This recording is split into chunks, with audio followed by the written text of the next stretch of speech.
Pinot, je suis manipulateur au CHU de Bordeaux et je vais vous parler de scanner hépatique en de l'énergie et de reconstruction virtuelle sans contraste.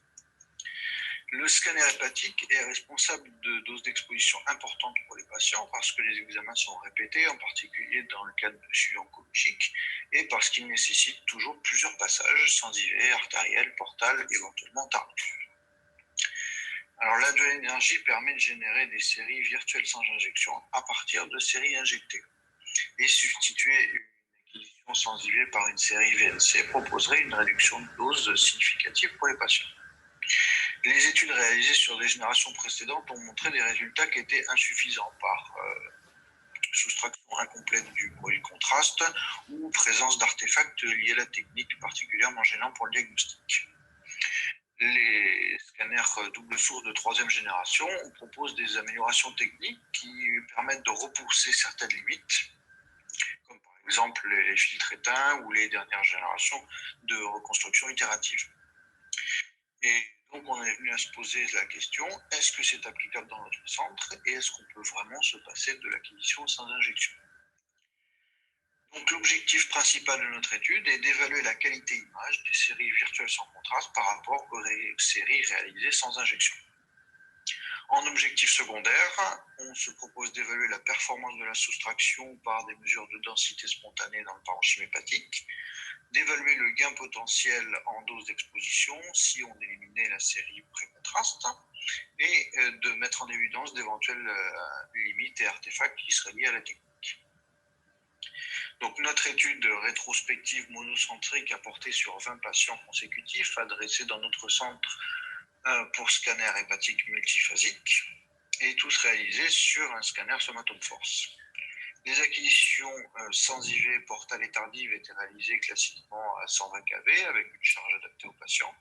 Et c'est l'acquisition artérielle qui est réalisée en de l'énergie avec un couple 90 et 150 kV avec filtre éteint pour une dose d'exposition équivalente à une acquisition 120 kV. Donc la dose totale de l'examen était similaire au protocole historique. Pour les reconstructions de l'énergie, elles sont réalisées de manière complètement automatisée sur le serveur Segovia avec un flux de travail spécifique du foie, Liver-Vinci. Cet algorithme propose une décomposition à 3 matériaux, eau, iode, graisse. Plusieurs séries sont générées de manière complètement automatisée. On a d'abord la série sans injection, une série artérielle mixte qui donne un rendu équivalent à une acquisition 120 kV, une cartographie d'iode, le virtuel sans contraste qui nous intéresse ici et une série complémentaire mono-énergétique à 40 kV. Pour l'analyse qualitative, donc, 2 radiologues seniors ont évalué la qualité globale des séries sans IV et VNC à l'aide d'un score à 5 niveaux, allant de médiocre à excellente qualité image, de 1 à 5. Un score supérieur ou égal à 3 est jugé suffisant pour le diagnostic. Les observateurs ont également relevé des éventuels artefacts sur les images. Pour l'analyse quantitative, des ROI ont été placés dans le parenchyme hépatique afin de relever les densités spontanées sur les séries sans IV et VNC. Pour l'évaluation de la dose d'exposition, on s'est servi des relevés des PDL sur le rapport de dose du scanner. Au niveau des résultats, donc, on remarque tout de suite des qualités images qui sont significativement inférieures sur la série VNC par rapport au sans IV, avec une médiane à 3,2 versus 4,2 pour un observateur et 3,2 versus 4,9 pour l'autre observateur. Donc ces différences sont toujours significatives. Par contre, ce qu'on remarque aussi, c'est que la majorité d'examens a une qualité image supérieure ou égale à 3, donc suffisante pour le diagnostic. Seuls 3 cas ont été jugés insuffisants au regard de la question. L'analyse quantitative des densités spontanées a montré des densités de 61 versus 60 sur le VNC. Les différences n'apparaissent là pas significatives, avec des écarts maximum relevés à -6 et +6 UH. Donc ça traduit une soustraction complète du produit de contraste. Pour les relevés des PDL, avec l'acquisition sans injection, on a un PDL médian à 979 mg/cm contre 742 si on se passait de l'acquisition sans injection. Donc un gain potentiel de 25% qui apparaît ici significatif, une différence significative. Pour ce qui est des artefacts, l'artefact le plus gênant remarqué est la soustraction du lipiodol chez les patients qui ont bénéficié d'une chimio-embolisation. Des soustractions partielles de lésions calcifiées, des contours flous sur certains organes et des lésions extra-hépatiques moins bien identifiables. On note par contre une diminution d'artefacts de durcissement sur les séries VNC en regard des prothèses ou clips chirurgicaux. Donc la qualité image sur les séries virtuelles sans contraste apparaît significativement inférieure aux séries sans injection, mais reste diagnostique dans la majorité des cas. Les mesures des densités Hounsfield dans le foie ne montrent pas de différence significative, ce qui traduit une soustraction complète du produit de contraste. C'est un phénomène qui diffère par rapport aux études réalisées sur des générations précédentes ou sur d'autres techniques de l'énergie. Les mesures des densités dans d'autres organes peuvent, elles, différer, et ça, c'est en lien à la spécifique ici, qui est un algorithme dédié aux algorithmes de traitement.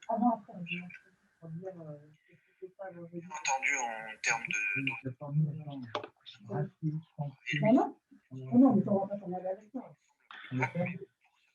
Mais ça, c'est déjà dans la chronologie, tu vas pas prendre le temps. Ah, c'est en haut, ça va. Regarde, c'est dans la partie.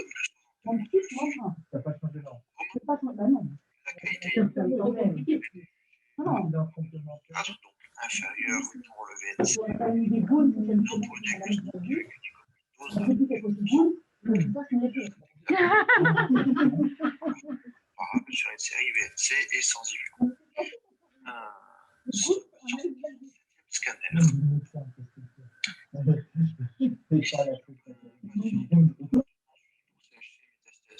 Et qui a bénéficié d'une chimio-embolisation lipiodolée. On remarque sur cette image la présence du lipiodol sur le sans injection, qui n'est pas du tout visible sur la série reconstruite VNC. Donc, l'examen a été jugé insuffisant pour le diagnostic, en particulier pour ce phénomène de soustraction du lipiodol. C'était son 13e scanner, ce monsieur. Ensuite, un autre patient suivi pour cholangiocarcinome. Et là encore, la qualité image est inférieure à 3 versus 4, mais reste diagnostique sur le VNC. On peut noter sur les images de gauche donc la présence d'une petite calcification pancréatique sur le sensivé qui n'est pas visible sur la reconstruction VNC. Et au contraire, sur l'image de droite, des artefacts en regard de la prothèse biliaire qui sont moins présentes sur la série VNC. Une économie de dose de 24% chez ce patient, et c'était son 11e scanner. Sur cet autre exemple, un patient là encore suivi pour cholangiocarcinome, la qualité du VNC a été jugée à 3 versus 5, donc très inférieure au sans IV, mais reste diagnostique. On a en particulier des images d'hyperdensité sur cette lésion du foie qui ne sont en fait pas présentes sur le vrai sans IV et qui correspondent à un angiome hépatique, donc qui a été caractérisé car on a l'artériel, le portal et le passage tardif. Et surtout, ce patient a l'historique. C'est son scanner. Et donc, cette lésion a déjà été caractérisée par le patient. C'est pour ça que vous m'entendez à moi? De qualité suffisante pour le diagnostic. Je ne parlais pas. C'était son premier bilan. Oui, parce que là, je suis devant le PC, je suis tout seul, je parle avec vous, quoi. Donc, en conclusion, la technique apparaît réplicable pour certaines indications et propose une économie de dose significative pour le patient, en particulier dans les suivis oncologiques avec des examens répétés. Une connaissance préalable de ces artefacts liés à la technique apparaît indispensable, et on a aussi un apport complémentaire des séries en carte-diode et monoénergétique 40 ou 50 keV. On a par contre certaines indications qui sont à éviter formellement, donc les premiers bilans oncologiques lorsque les lésions doivent être caractérisées formellement, les suivis post-chimio-embolisation et les contextes aigus. Je vous remercie de votre attention.